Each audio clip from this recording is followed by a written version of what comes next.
Worried about gout? Check out Ural, the effective urinary alkalinizer. Ural, neutralize your uric acid problem now.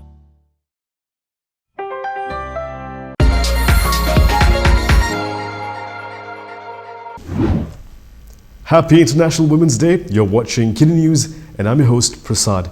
Najib Abdul Razak has questioned his critics on how money from Goldman Sachs and the likes could be considered the people's money. Also, don't count him to appear in Parliament this week to explain this statement. Parliament will need to wait to hear former Prime Minister Najib Abdul Razak's explanation about his remarks that 1MDB debts were not paid using taxpayers' money. This comes after Dewan Rakyat Speaker Azhar Azizan Harun asked Najib to explain the matter during tomorrow's Parliament sitting. Saya dah minta, saya akan jawab balik. Saya akan jawab balik. Besok tak boleh sebab saya ada di Johor. Saya akan berhubung dengan dia. Lepas PRN saya buat penjelasan. Meanwhile, Najib is also standing by what he said in Dewan Rakyat when debating the royal address. Itu bukan wang rakyat. Saya cakap pasal principal amount. Dia dah collect daripada Goldman Sachs 16 lebih bilion. Daripada M-Bank dan semua 23,000. Itu bukan duit rakyat. Goldman Sachs duit rakyat ke? Di mana boleh dia kata duit rakyat? Goldman Sachs. Duit Goldman Sachs. Masuk akaun Goldman Sachs, dia bayar daripada Goldman Sachs. Mana duit rakyat? Mengarut tu lah. However, his statement was refuted by Finance Minister Tengku Zafrul Abdul Aziz and former Finance Minister Lim Guan Eng. After more than 2 years living with COVID-19 restrictions, Malaysia is weeks away from going back to life before COVID-19 with its pandemic phase in April. Here's what you can expect. Malaysia is set to relax more COVID-19 protocols beginning April 1st. This includes the reopening of the country's borders. Other restrictions to be relaxed include the end of social distancing for religious events at mosques and non-Muslim places of worship. However, state governments will have the final say on social distancing for Islamic affairs. Eateries will be allowed to operate past midnight. Restriction on operating hours will also be lifted for other businesses subject to their licensing terms. Meanwhile, the 50% capacity limit for event venues will be removed. For interstate travel or work, vaccination is no longer a requirement. These rules changes were made during the Quartet Ministers meeting today and announced by Prime Minister Ismail Sabri Yaakob. Masking and the use of MySejahtera are still mandatory in public places. With just days before Johor votes, Najib continues to push for a debate with Muhyiddin Yassin, and he doesn't seem keen on sharing the stage with Azmin Ali. Former Prime Minister Najib Abdul Razak still appears keen to debate Perikatan Nasional Chief Muhyiddin Yassin, especially on issues surrounding Felda. Speaking to reporters in Johor today, Najib said he would rather not debate Azmin Ali.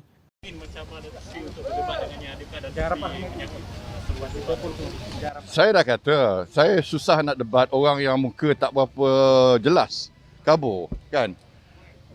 Dan saya cuba nak debat dengan Tan Sri Muhyiddin sebab lebih patut saya debat dengan Tan Sri Muhyiddin. So maksudnya Datuk Sri tak selevel lah. Datuk Sri Azmin tak selevel dengan Datuk Sri lah. Muka dia tak berapa nampak. Kan? Johor has the second largest Felda settlements after Pahang, making them a key demographic in the state election.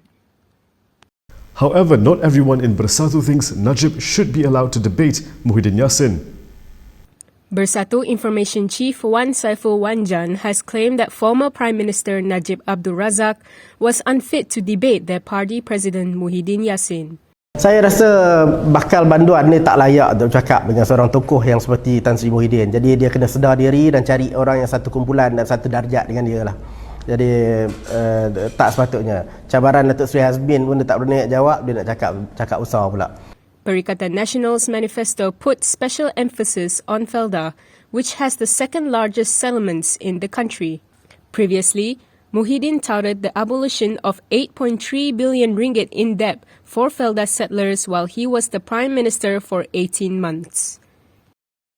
We're in the final stretch of campaigning in the Johor election, and the EC has agreed to relax its rules on churamas. Ceramah speakers campaigning in Johor will be allowed to remove their masks.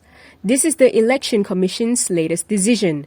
However, speakers will only be allowed to remove their mask for the duration of their speeches. The EC said after delivering their speech they must put their mask back on without delay.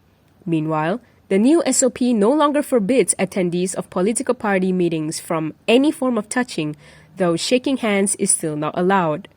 The new rules come into effect immediately. For both type of events, attendees are still required to keep their masks on and constantly maintain physical distance of at least 1 meter. The changes come a day after Health Minister Khairi Jamaluddin recommended that the EC allow ceramah speakers to remove their masks during their speeches. A crowded event in Kluang featuring Bosku is being probed by the police for alleged SOP violations. Police have summoned the organizer behind the Santai Bersama Bosku event over failure to comply with COVID-19 prevention guidelines. The owner of the restaurant where the function was held was also summoned. Kluang District Police Chief Low Hang Seng referred to a 15-second video uploaded on Facebook that showed a big crowd at Nge Pot Cabin, a popular spot in Kluang, Johor. He said the video clearly shows a gathering involving a political party believed to have taken place on March 5th. He added that the activity clearly violated the SOP under Phase 4 of the National Recovery Plan. On March 5th, former Prime Minister Najib Abdul Razak visited Nge Pot Cabin for an engagement session with supporters. There was a large crowd of people, many clad in BN's trademark dark blue. Live performances were also held at the venue. The Islamic Religious Authority in Perlis appears to be concerned over the future of Low Siu Hong's children. The Perlis Islamic Religious and Malay Etiquette Council seeks to intervene in the divorce proceedings between single mother Law Siu Hong and Muslim convert Muhammad Nagaswaran Muniandi. The council is seeking legal standing in the divorce proceedings so that it could apply to vary Law's custody order over her 3 unilaterally converted children. The council said it seeks a court order to vary the custody order so that the council could provide Islamic education to the children while being under their non-Muslim mother's care. On February 21st, the Kuala Lumpur High Court allowed Law's habeas corpus application to be reunited with her 3 children. Nagaswaran, who is in jail on drug-related charges, was alleged to have unilaterally converted the children to Islam without Law's knowledge and consent. The single mother obtained full custody of the children in December last year. DAP has often been accused by its critics of having lawmakers who aren't the best Bahasa Malaysia speakers. Now DAP is pointing its finger at MCA. Fluency in Bahasa Malaysia has become political ammo in the Johor election campaign. MCA and DAP are fighting over whose candidates speak the national language better. According to Johor DAP Chief Liu Chin Tong, his party's candidates have better multicultural credentials. This includes the ability to speak Bahasa Malaysia better than MCA candidates. He said at least 10 out of 15 MCA candidates are unable to speak the national language fluently without reading from a script. MCA Secretary General Chong Sin Won denied Liu's assertion. The MCA leader accused Liu of being bankrupt of ideas for zooming in on the language skills of MCA candidates. MCA is contesting in 15 seats while DAP has fielded candidates in 14. DAP is facing MCA in all of the 14 seats they are contesting. MCA is also facing Muda in 1 seat. And that is all from me today. For more stories, you can go to KiniTV.com. You can also follow us on Instagram, Twitter, YouTube and Facebook for the latest news updates. If you'd like to support independent media, do consider subscribing to MalaysiaKini.com. I'm Prasad. Thank you for watching.